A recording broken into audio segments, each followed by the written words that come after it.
Assalamualaikum warahmatullahi wabarakatuh. Di video kali ini saya akan menjelaskan mengenai pengetahuan, sikap, perilaku dalam komunikasi multikultural. Sebelumnya, perkenalkan nama saya Ariza Hasna Araf. Saya dari Prodi Ilmu Komunikasi di Universitas Aisyah Yogyakarta. Video ini dibuat untuk memenuhi UAS Komunikasi Multikultural. Seperti apa sih materinya yang akan saya sampaikan? Tonton sampai selesai ya. Globalisasi ada karena perkembangan teknologi yang begitu cepat dan pesat. Teknologi informasi yang semakin canggih memungkinkan setiap orang untuk menggenggam informasi. Bahkan hanya dalam hitungan menit, bahkan juga detik, informasi dari negara manapun bisa diterima orang yang berada di Indonesia. Kecanggihan teknologi transportasi juga memungkinkan setiap orang untuk berkunjung ke setiap negara berbeda, hanya dalam waktu beberapa jam saja. Pertukaran kebudayaan adalah hal yang sangat mungkin untuk terjadi, karena siapapun yang datang dari suatu negara atau daerah sudah pasti tidak akan terlepas dari budaya di mana ia lahir dan dibesarkan. Dengan budaya yang sudah mengakar di dalam dirinya, ia harus bisa berbagi ruang dengan orang lain dari budaya lain. Pertukaran budaya ini mungkin saja bisa menimbulkan konflik. Namun konflik ini bisa diredam dengan lahirnya sebuah kesadaran bahwa setiap orang harus bisa memahami tentang budaya orang lain yang berbeda dengan budaya kita. Menurut Deddy Mulyana, bahwa budaya-budaya yang sangat berbeda memiliki sistem-sistem nilai yang berbeda. Cara kita berkomunikasi sangat bergabung pada budaya kita, bahasa, aturan, dan norma kita masing-masing. Semakin sama pengetahuan atau pengalaman, kemungkinan besar kesamaan makna juga semakin besar, sehingga terciptalah komunikasi antar budaya yang efektif. Masyarakat yang hidup dengan keberagaman budaya biasanya lebih rentan terhadap gesekan-gesekan yang membuat antara budaya satu dan budaya lain saling mempertahankan status dua budaya mereka masing-masing. Sehingga tidak sedikit dari daerah multikultural tersebut yang terjadi konflik akibat keinginan akan mempertahankan budaya yang mereka miliki. Konflik-konflik yang seperti ini harus ditangani secara hati-hati agar masyarakat yang memiliki budaya satu dan lain dapat hidup rukun dalam satu daerah tempat tinggal, sehingga diperlukannya strategi komunikasi. Proses komunikasi yang berlangsung antara orang-orang yang berbeda budaya tersebut biasanya dipengaruhi oleh beberapa faktor. Pertama, the act atau perbuatan. Perbuatan komunikasi menginginkan pemakaian lambang-lambang yang dapat dimengerti. 2. The scan atau adegan. Adegan ini merupakan apa yang dimaksudkan, yakni sesuatu yang akan dikomunikasikan dengan melalui simbol. Apa sesuatu itu dapat dikomunikasikan? 3. The agent atau perilaku. Individu-individu yang mengambil bagian dalam hubungan komunikasi dinamakan pelaku-pelaku komunikasi. Pengirim dan penerima yang terlibat dalam hubungan komunikasi ini adalah contoh dari perilaku-perilaku komunikasi tersebut. 4. The agency atau perantara. Alat-alat yang dibangun dalam komunikasi dapat membangun wujudnya perantara itu atau the agency. Selanjutnya yaitu the purpose atau tujuan. Ada 4 macam tujuan. Yang pertama yaitu tujuan fungsional atau the functional goals adalah tujuan yang secara pokok bermanfaat untuk mencapai tujuan-tujuan organisasi atau lembaga.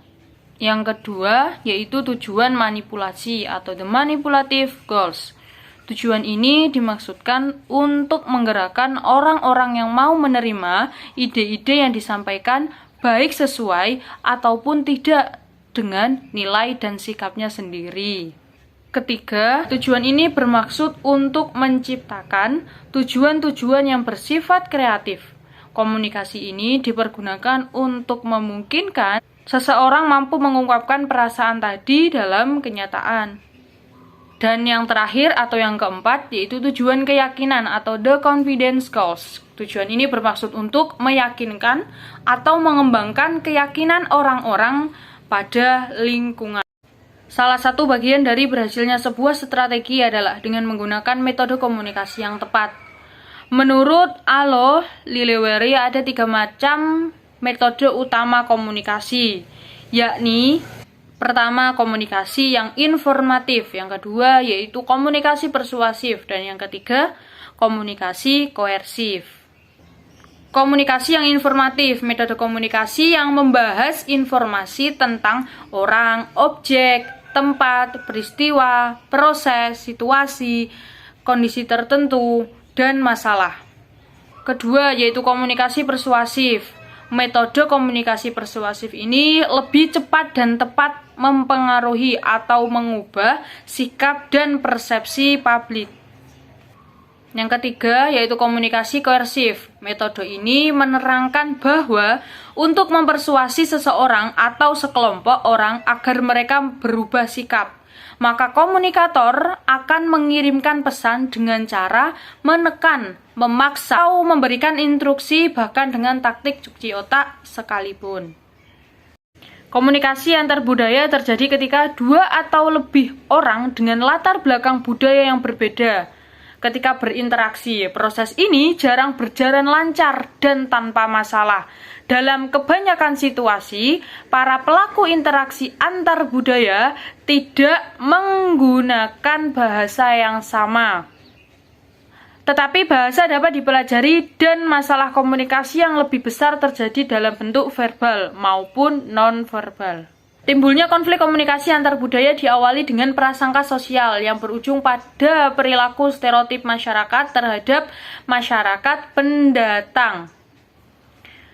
Hal ini terjadi karena mereka mempunyai latar belakang kebudayaan yang berbeda-beda, dan perbedaan tersebut sangat terlihat jelas pada saat penduduk lama dan baru saling berkomunikasi dengan masyarakat sekitar.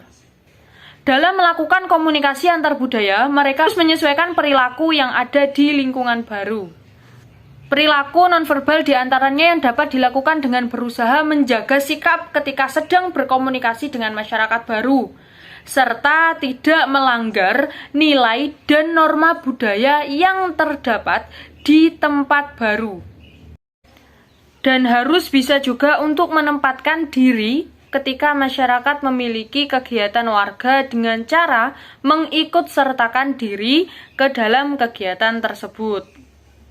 Menjaga sikap, sopan santun dalam menempatkan diri di lingkungan warga juga harus tetap dilakukan. Hal ini bertujuan agar mengurangi timbulnya stereotip yang lahir di masyarakat setempat. Begitu pula yang dilakukan oleh penduduk lama. Mereka harus tetap berusaha menerima kebiasaan-kebiasaan yang dilakukan oleh penduduk baru.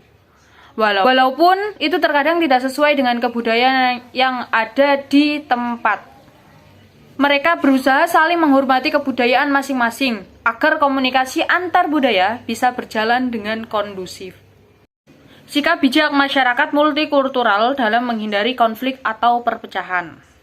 Menghargai perbedaan, sikap menghargai perbedaan dan masyarakat seperti perbedaan suku, bangsa, agama, kebudayaan, dan asal daerah dapat meminimalisasi konflik sosial, walaupun tidak dapat sepenuhnya menghilangkan konflik sosial. B. Semangat nasionalisme. Semangat nasionalisme ini ditandai dengan kesediaan untuk mengesampingkan berbagai perbedaan demi keutuhan bangsa.